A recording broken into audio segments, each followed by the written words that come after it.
pengertian Al-Quran terlebih dahulu.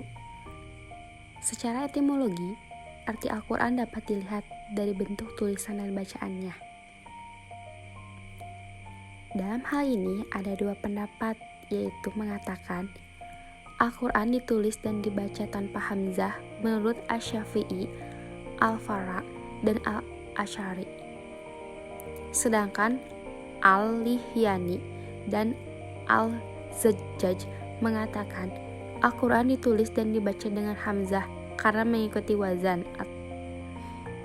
Kalau ada orang yang membacanya dengan hamzah, itu untuk meringankan bacaan, atau li al-taklif, yaitu mengalihkan harokat fathah pada huruf sebelumnya. Fungsi Al-Quran terbagi menjadi beberapa macam, baik dari fungsinya kehidupan manusia dan sebagai sumber ilmu pengetahuan.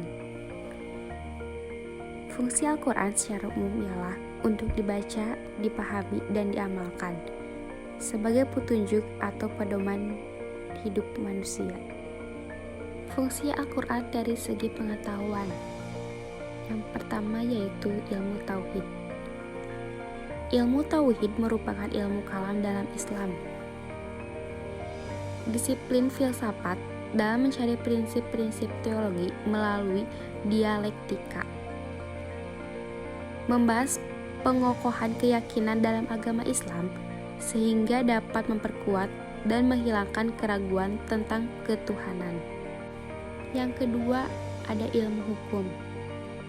Ilmu hukum yaitu sebagai bentuk sifat keadilan dalam berkehidupan sosial, serta mengarahkan manusia untuk saling menghormati dan bersikap baik antar sesama.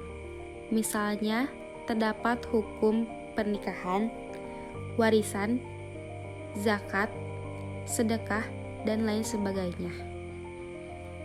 Yang ketiga, ada ilmu tasawuf. Ilmu tasawuf ini menjadi cara untuk mensucikan jiwa, menjernihkan akhlak dan batin.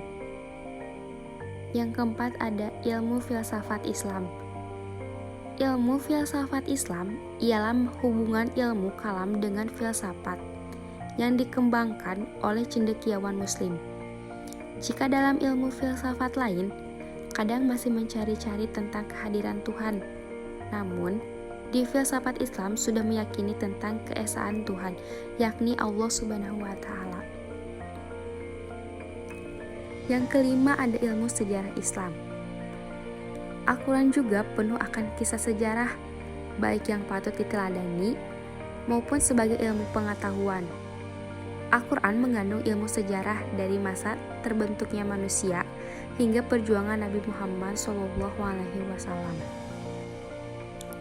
Yang keenam yaitu ilmu pendidikan Islam.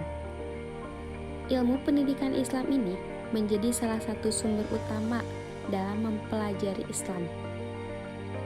Di dalam Al-Quran juga sering disebutkan ilmu pengetahuan lain seperti ilmu biologi, astronomi, dan banyak lainnya. Fungsi Al-Quran bagi kehidupan manusia. Yang pertama, Al-Quran sebagai nasihat atau mau'izah.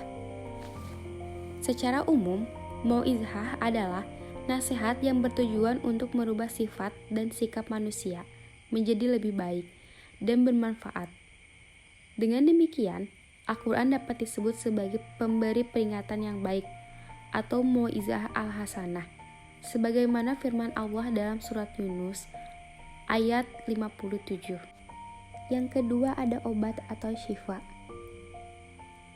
Obat dalam pengertian khusus berarti mengobati suatu penyakit dalam, baik bersifat individual maupun sosial. Contoh, penyakit-penyakit yang bersifat individual seperti stres, kegundahan, dan pikiran kacau. Sedangkan penyakit sosial seperti sikap, fanatisme, hedonisme, fitnah, kecanduan narkoba, korupsi, dan krisis moralitas. Yang ketiga ada petunjuk atau hudan. Secara bahasa, kata hudan berasal dari kata hada, yahdi, hudan, wahidayah, yang berarti memberi petunjuk, pada jalan yang benar.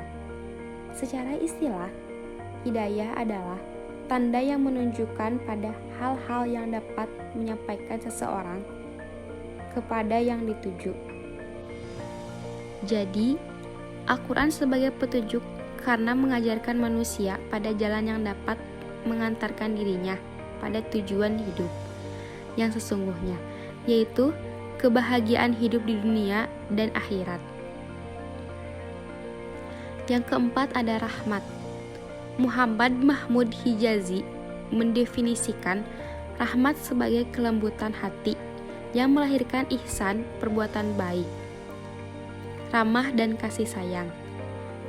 Dari pengertian ini, rahmat mengandung 3 perkara yang saling berkaitan satu dengan lainnya, yaitu perbuatan baik, sifat ramah tamah, dan kasih sayang.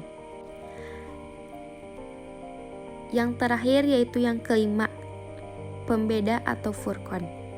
Menurut arti dari kata furqan adalah pembeda, yakni pembeda antara perkara yang benar atau hak dan yang salah atau batil, antara jalan keselamatan dan jalan kesengsaraan. Manusia telah dibekali akal dan pikiran untuk menjadi alat menilai dan memilih di antara keduanya. Penciptaan manusia dibandingkan makhluk-makhluk lainnya sangat berbeda jauh, baik dari unsur fisik maupun non-fisiknya.